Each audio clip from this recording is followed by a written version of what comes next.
Apa yang terjadi? Apakah ada master yang bertarung di dunia lain? Kenapa ada keributan besar seperti itu? Selusin orang ini, sambil menyempurnakan semua orang di kota, jiwa, sambil melihat ke atas ke dalam kehampaan, juga tertarik dengan gerakan jauh di dalam kehampaan. Mendengarkan percakapan mereka, Chu Feng menyadari bahwa mereka tidak mengetahui apa yang terjadi di dunia itu. Dan mereka tidak memiliki aura tersembunyi, yang terkuat di antara mereka hanyalah dewa kelas 3, dan bahkan 5 dari mereka masih di level master bela diri. Chu Feng menilai dari sini bahwa status mereka dalam sekte penjara seharusnya rata-rata. Jika dia ingin mengetahui tentang Xiao Yuer, akan sulit mendapatkan petunjuk dari mereka. Jadi Chu Feng muncul secara langsung. Sungguh sekelompok binatang buas, kamu telah melakukan hal yang tidak masuk akal, dan kamu masih tega bercanda tentang hal itu. Chu Feng bertanya dengan suara serius. Hei, ada lagi orang nekat yang datang. Apakah kamu tidak mengenali pakaian kami? Salah satu wanita berdiri dan berkata. Chu Feng tidak berbicara lagi, tetapi mengambil tindakan secara langsung, dia menyamarkan auranya dan pertama-tama menekan budidayanya menjadi setengah dewa tingkat ketiga, dan kemudian menggunakan pola guntur untuk meningkatkan budidayanya menjadi setengah dewa tingkat 4. Menurut Chu Feng, tingkat kultivasi ini cukup untuk menghadapi mereka. Dalam sekejap mata, Chu Feng tiba di depan semua orang di sekte penjara, pedang Zunbing di tangannya langsung menembus tubuh wanita yang berbicara. Kemudian dengan sapuan tiba-tiba, wanita itu dipotong menjadi 2 bagian saat darah muncrat.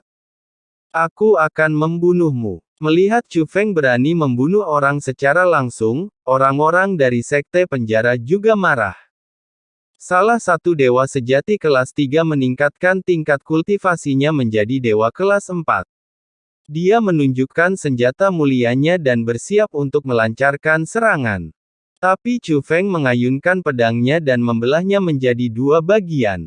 Meskipun dia adalah manusia setengah dewa kelas 4, dia tidak memiliki kekuatan untuk melawan di depan Chu Feng.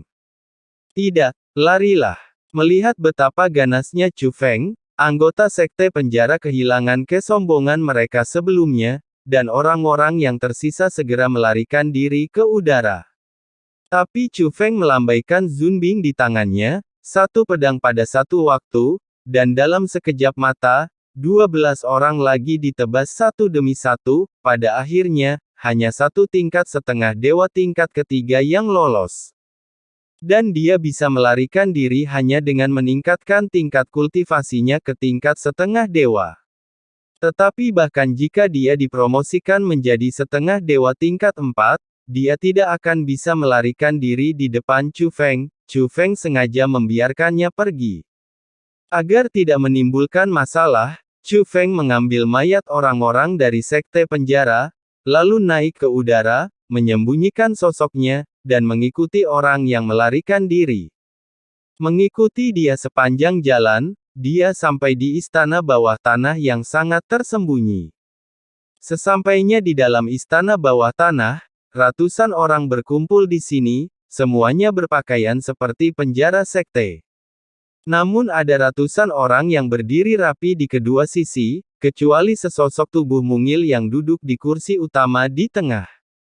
Tuan, ini tidak baik. Kami bertemu dengan pria yang ceroboh ketika kami keluar. Dia tidak takut dengan sekte penjara kami dan membunuh Li Chang dan yang lainnya. Pria yang mencari pengembalian datang ke tempat ini dan segera berlutut di tanah. Bajingan, beraninya kamu membuat masalah saat ini. Bukankah aku sudah bilang padamu untuk berhati-hati? Namun permintaan bantuan orang ini langsung ditanggapi dengan teguran marah dari semua orang. Sesepuh, apa gunanya menegur mereka? Mereka yang berani menyinggung sekte penjara kita harus diberi pelajaran. Di mana orang itu? Pada saat ini, sosok yang duduk di kursi utama berbicara. Itu adalah suara wanita yang manis. Dan suara itu sangat familiar. Begitu wanita itu berbicara, semua orang yang hadir langsung setuju, Tuan Yuner benar sekali. Tapi kata-kata Yuner ini, ditambah dengan suara yang familiar, mengingatkan Chu Feng pada seseorang. Song Yun, yang ditangkap oleh malaikat neraka bersama dengan gadis kecil yang mungkin adalah dewa iblis malam. Jadi Chu Feng terbang langsung ke kedalaman istana bawah tanah. Sebelum orang-orang dari sekte penjara ini bereaksi, Chu Feng bertanya dengan keras, Song Yun, apakah itu kamu? Suara Chu Feng tidak disamarkan, tetapi suaranya sendiri. Suara. Begitu Chu Feng mengucapkan kata-kata ini, elang ilahi yang duduk di kursi utama segera berdiri dan berkata, Saudara Chu Feng. Saat dia berbicara, dia juga melepas topi putih di kepalanya, memperlihatkan penampilan aslinya. Dan dia adalah Song Yun. Adapun orang yang melarikan diri, dia tidak tahu apakah dia bodoh atau tidak, karena dia tidak memahami hubungan antara Chu Feng dan Song Yun. Sebaliknya, dia menunjuk ke arah Chu Feng, itu dia, Tuan, dialah yang membunuh kita. Tapi begitu dia mengucapkan kata-kata ini, mata Song Yun menunjukkan cahaya dingin. Kemudian dia melambaikan tangannya, dan belati merah terbang keluar, berputar cepat di istana bawah tanah. Ketika belati kembali ke tangannya, istana bawah tanah menjadi sangat sunyi. Segera setelah itu, ratusan tokoh sekte neraka jatuh ke tanah satu demi satu, dan darah merembes dari leher mereka. Mati, semuanya dipenggal. Song Yun lah yang melakukannya sendiri. Pada saat ini, seluruh tubuh Song Yun memancarkan 3 lapisan aura aneh dan kuat, yang membuat budidayanya mencapai alam setengah dewa kelas 9. Dan ketika 3 lapisan aura aneh memudar, tingkat kultivasinya juga mencapai alam setengah dewa kelas 6. Manusia setengah dewa kelas 6 mungkin adalah tingkat kultivasi Song Yun yang sebenarnya sekarang. Kecepatan kultivasinya sebenarnya tidak lebih lambat dari Chu Feng. Setelah membunuh ratusan orang dari sekte penjara dengan lambaian tangannya, Song Yun melompat ke arah Chu Feng seolah-olah tidak terjadi apa-apa. Dia mengulurkan kedua tangan kecilnya dan mencubit wajah Chu Feng dari kedua sisi. Berhenti bersembunyi, tunjukkan wajah aslimu, biarkan aku melihat baik-baik saudaraku Chu Feng. Melihat ini, Chu Feng berhenti bersembunyi dan memperlihatkan wajah aslinya. Melihat penampilan asli Chu Feng, wajah kecil Song Yun mendekat, matanya yang indah menyipit menjadi 2 bulan sabit, dan dia tersenyum manis. Benar saja, saudaraku Chu Feng enak dipandang. Kamu membunuh orang-orang ini. Apakah kamu oke setelah membunuh mereka? Tanya Chu Feng. Bunuh saja dia. Lagi pula tidak akan ada yang tahu kalau aku yang membunuhnya. Tetapi, sama sekali tidak, Anda dapat memberitahu mereka bahwa Anda membunuh seseorang dari sekte penjara. Jika tidak, Anda akan mendapat masalah. Saat Song Yun berbicara, dia berbalik, membuka telapak tangannya, dan mengarahkannya ke anggota sekte penjara yang sudah mati. Tanda merah muncul di telapak tangannya, yang merupakan sebuah formasi. Desir, desir. Formasi tersebut mengeluarkan beberapa garis merah, melewati tubuh semua orang yang mati di sekte penjara. Kemudian, suara tangisan bayi terdengar dari tubuh mereka yang telah meninggal, yang sangat menakutkan. Penjara sayang, Chu Feng tahu bahwa ini pasti jadilah bayi penjara. Setiap sekte tahanan memiliki bayi penjara di tubuhnya. Namun, Song Yun memiliki 2. Penggabungan bayi penjara adalah bakat yang sangat luar biasa. Justru karena selesainya penggabungan bayi penjara itulah Song Yun dibawa kembali ke sekte penjara untuk pelatihan kunci. Tapi tangisan seperti ini tidak berlangsung lama, karena semakin lemah hingga menghilang sepenuhnya.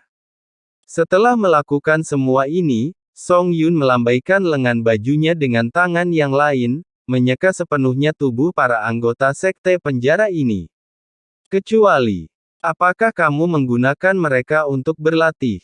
Chu Feng bertanya. Benar. Ngomong-ngomong, Saudara Chu Feng, di mana orang yang kamu bunuh? Kita tidak bisa menyia-nyiakannya, kata Song Yun. Chu Feng juga melambaikan lengan bajunya, dan dia membuang mayat orang-orang yang dibunuh oleh sekte penjara. Kakakku Chu Feng yang membunuh orang dan mengambil mayatnya. Ini bagus, ini menyelamatkan masalah. Song Yun mengaktifkan formasi telapak tangan lagi, dan setelah memurnikan bayi penjara pada orang-orang itu, dia mengangkat kepalanya dan menatap Chu Feng. Saudara Chu Feng, apakah kamu masih berguna untuk mayat mereka? Sebaiknya aku menyimpannya dulu, kalau berguna. Chu Feng menyimpannya saat dia berbicara. Song Yun, sebaliknya, mencubit formula sihir khusus untuk menyembunyikan formasi di telapak tangannya. Dan dia menyembunyikannya dengan sangat teliti. Apakah kamu sudah lama ingin membunuh orang-orang ini? Bahkan jika aku tidak datang, kamu akan membunuh mereka. Tanya Chu Feng. Saudara Chu Feng, apa yang kamu bicarakan? Bagaimanapun, mereka dan saya berasal dari sekte yang sama, dan kami tidak memiliki keluhan atau permusuhan. Jika tidak untukmu, bagaimana aku bisa membunuh mereka? Song Yun cemberut sedih. Chu Feng mengulurkan tangannya dan fokus pada pergelangan tangan Song Yun. Formasi di telapak tanganmu jelas sudah diatur sejak lama, kata Chu Feng. Memang sudah diatur sebelumnya, tapi untuk berjaga-jaga. Sekarang sekte penjara akan berperang dengan klan ikan Xianhai. Pasti akan ada lebih banyak orang dari sekte penjara yang terbunuh dalam pertempuran, dan bayi penjara di tubuh sekte penjara adalah mereka dapat digunakan untuk budidaya saya.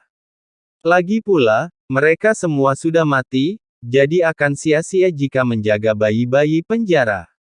Mereka mungkin juga digunakan untuk budidaya saya, kan? Kata Song Yun. Mengapa sekte penjara memulai perang dengan klan ikan laut abadi? Tanya Chu Feng.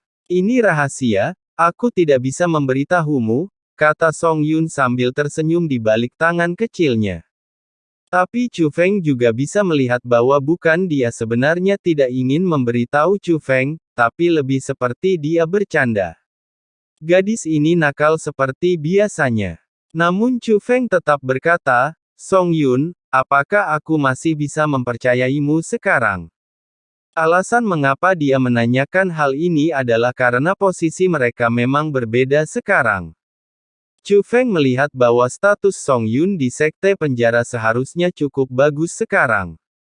Dan Chu Feng mungkin ditakdirkan untuk menjadi musuh sekte penjara. Tentu saja, saudara Chu Feng, tentu saja kamu bisa mempercayaiku, kata Song Yun segera, dan wajahnya penuh keseriusan. Kalau begitu, apakah kamu masih percaya padaku? Chu Feng bertanya balik. Ini wajar. Kamu akan selalu menjadi saudaraku Chu Feng dan orang yang paling dipercaya Yuner, kata Song Yun. Kalau begitu aku tidak akan menyembunyikannya darimu. Xianhai Yuer dari klan ikan Xianhai adalah temanku. Menurutku kamu seharusnya sudah mendengar tentang ini. Tetapi ku dengar dia ditangkap beberapa waktu lalu, dan penangkapan itu orang yang membawanya pergi mungkin adalah seseorang dari sekte penjara. Jika Anda mengetahui sesuatu, tolong beritahu saya, kata Chu Feng. Saudara Chu Feng, ayo kita pindah ke tempat lain. Tidak nyaman membicarakan hal ini di sini. Saat Song Yun berbicara, dia meraih telapak tangan Chu Feng dengan tangan kecilnya, dan menarik Chu Feng terbang di udara untuk meninggalkan tempat ini. Dia membawa Chu Feng terbang dengan cepat, dan berkata sambil terbang, Saudara Chu Feng, saya ingin untuk menyelamatkannya, ikan laut abadi. Iya, kata Chu Feng. Jadi, saudara Chu Feng jatuh cinta dengan orang lain. Song Yun bertanya. Chu Feng bingung sejenak dan tidak bisa menahan diri untuk bertanya, Nak, apa yang kamu bicarakan? Tapi, Song Yun masih terlihat serius. Aku diculik oleh malaikat neraka, dan aku sudah lama tidak bertemu saudaraku Chu Feng. Selamat tinggal sekarang. Saudara Chu Feng meminta saya untuk membantu mencari tahu apakah Xian Haiyuer ditangkap. Dia bahkan tidak bertanya apakah saya baik-baik saja. Bukankah ini pemindahan cinta? Song Yundao berkata. Ini dan itu, tapi kami bukan sepasang kekasih. Bagaimana kami bisa menggambarkannya sebagai saling jatuh cinta? Bagiku, kamu adalah sahabatku sama seperti Yuer, kata Chu Feng. Jadi teman juga akan memperlakukan satu sama lain secara berbeda, kan? Song Yun merasa sedih.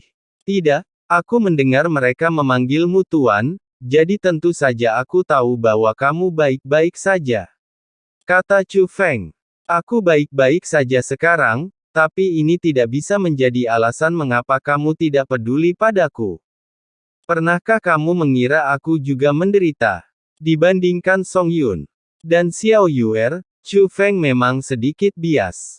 Song Yun dibawa kembali ke sekte penjara karena bakatnya yang bagus, dia secara tidak sadar merasa bahwa Song Yun akan berhasil di sekte penjara. Dia bahkan tidak berpikir untuk mencari Song Yun. Tapi juga diabaikan bahwa Song Yun mungkin juga mendapat terlalu banyak masalah. Maafkan aku, saudari Song Yun. Aku benar-benar khawatir tentang Yuer. Bagaimanapun, dia ditangkap dan kehidupan dan kematiannya tidak diketahui sekarang. Tidak peduli orang seperti apa yang menangkapmu, aku juga akan melakukannya menyelamatkanmu, kata Chu Feng. Bukankah aku ditangkap? Kata Song Yundao. Chu Feng terdiam dalam hal ini, Chu Feng memang bersalah. Oke, itu tidak sulit bagimu, bagiku. Aku pintar dan pintar. Bahkan di sekte penjara, aku sangat disukai oleh semua orang dewasa. Sekarang, aku baik-baik saja di penjara. Saya menganggapnya sebagai target pelatihan utama. Oleh karena itu, saya kadang-kadang berhubungan dengan beberapa tokoh penting dari sekte penjara. Saya juga mendengar bahwa sekte penjara ingin berperang dengan sekte penjara klan ikan Xian Hai, dan saya tidak tahu alasan spesifiknya. Tetapi jika apa yang dikatakan saudara Chu Feng benar, dan sekte penjara benar-benar menangkap Xian Haiyuer, maka saya rasa ikan Xian Hai mungkin adalah sumbernya. Klan ikan Xian Hai tidak bisa melepaskan bakat seperti ikan Xian Hai. Jika sekte penjara pasti telah menangkapnya, maka masalah ini pasti akan menimbulkan keributan besar. Ayo lakukan ini. Saudara Chu Feng, kita akan membicarakan hal lain masalah nanti. Pertama-tama aku akan mencari cara untuk membantumu mencari tahu tentang Xian Haiyuer. Tetapi kamu juga perlu membantuku dengan sesuatu, kata Song Yun. Ada apa? Tanya Chu Feng. Seperti ini. Sekte penjara dibagi menjadi 3 kubu. Ini dibagi menjadi sekte baru, sekte kuno dan sekte netral. Yang saya ikuti adalah sekte kuno. Orang-orang dari sekte kuno lebih tradisional dan baik hati. Meskipun mereka mematuhi aturan sekte penjara, mereka berusaha untuk tidak membunuh orang yang tidak bersalah tanpa pandang bulu. Mereka sangat yakin bahwa sekte penjara adalah ortodoks dan bermanfaat bagi dunia. Dan yang baru saja Anda temui adalah orang-orang gaya baru. Banyak dari mereka berkelakuan baik, tapi ada pula yang sangat buruk. Adapun para pemimpin senior sekte baru, mereka juga lebih memanjakan bawahannya, karena mereka sangat yakin bahwa sekte penjara ingin menyatukan dunia seni bela diri yang luas, dan sebagai raja, mereka memenuhi syarat untuk menginjak-injak kehidupan dari yang lain. Mendengar hal tersebut, Chu Feng secara kasar mengerti kenapa sekte neraka memiliki utusan neraka yang terlihat cukup baik. Ada juga sekelompok momok yang membunuh orang tak bersalah tanpa pandang bulu. Ternyata mereka terpecah menjadi 2 faksi. Tahukah kamu kenapa sekte neraka belum pernah ke sini? Apakah ada keributan besar di dunia seni bela diri yang luas? Song Yun bertanya. Kenapa? Tanya Chu Feng. Bukan karena sekte penjara tidak cukup kuat, tapi karena kedua faksi sedang bertarung di dalamnya. Jika sekte kuno akhirnya mengambil alih, maka dunia seni bela diri yang luas akan damai. Tetapi jika sekte baru mengambil alih, bahkan dunia seni bela diri yang luas tidak akan damai lagi. Ini akan jauh lebih kacau daripada sekarang. Orang dengan budidaya yang lemah akan hidup dalam kesulitan selamanya. Bahkan orang-orang di dunia hanyalah sumber daya bagi anggota sekte penjara untuk berlatih. Saya mendengar tentang perang dengan suku ikan Xianhai dari mulut sekte baru. Saya curiga jika Xianhai Yuer benar-benar tertangkap, itu pasti dipimpin oleh seseorang dari sekte baru. Namun, faksi baru juga memiliki kelebihan, karena mereka tidak bermoral dan memang memperoleh sumber daya lebih banyak daripada faksi lama. Jadi, mereka punya sesuatu yang sangat aku nantikan.